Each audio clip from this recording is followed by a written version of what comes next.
আসসালামু আলাইকুম, welcome to জোশ কাপল ব্লগ। চলে আসলাম অনেক দিন পর আমার একটা বার্থডে ব্লগ নিয়ে।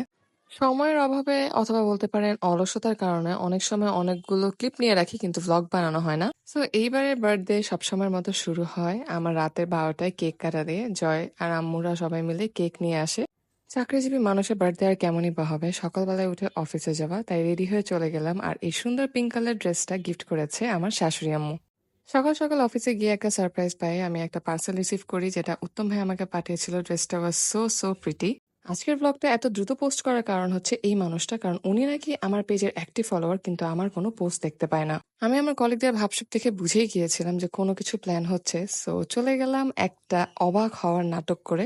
কিন্তু আমি ওখানে গিয়ে আসলেই অনেক অবাক হয়েছি, কারণ আমার নাম দিয়ে একটা গান বানানো হয়েছে, কেক ছিল, ফ্লাওয়ার ছিল, গিফট ছিল। So I was very happy যে রোজা হওয়া সত্ত্বেও আমার টিম আমাকে এত সুন্দর একটা সারপ্রাইজ দিতে পেরেছে। তারপর জয় ফোন দিয়ে বলল ওয়েট করার জন্য, কারণ আমরা মোহাম্মদপুর যাব। মোহাম্মদপুর গিয়ে বুঝলাম যে আসলে এখানেও কোনো না কোনো প্ল্যান তো হচ্ছেই।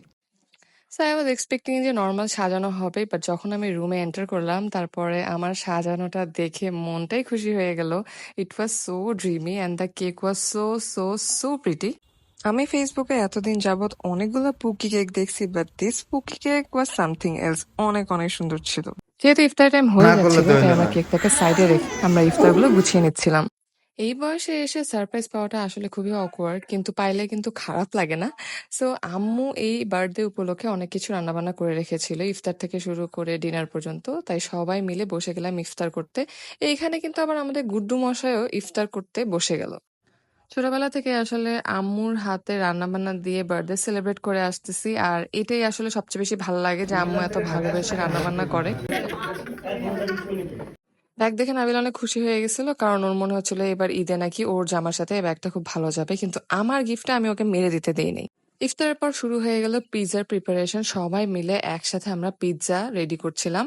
আর সবাই মিলে খুব এক্সাইটেড ছিল যে আজকে প্রথম নতুন একটা ওভেন দিয়ে হচ্ছে আমরা পিৎজাটা বানাবো। তো সবাই মিলে একসাথে ট্রায়াল দিচ্ছিল কি রকম হবে এটা ভেবে। বাট পিৎজার আউটকাম ওয়াজ রিয়েলি গুড। তারপর সবাই ওয়েট করছিল যে কখন আমি এই পুকি কেকটা কাটবো, কিন্তু আমার না এই কেকটা কাটতে ইচ্ছা করছিল না।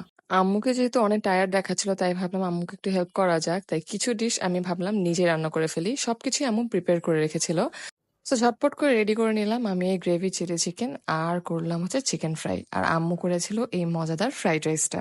তারপর জয় তো তার ঈদ গিফট পেয়ে খুশি, তার মধ্যে আমি পেয়ে গেলাম আমার ফুপা ফুপির কাছ থেকে আরো একটি ঈদ উপহার।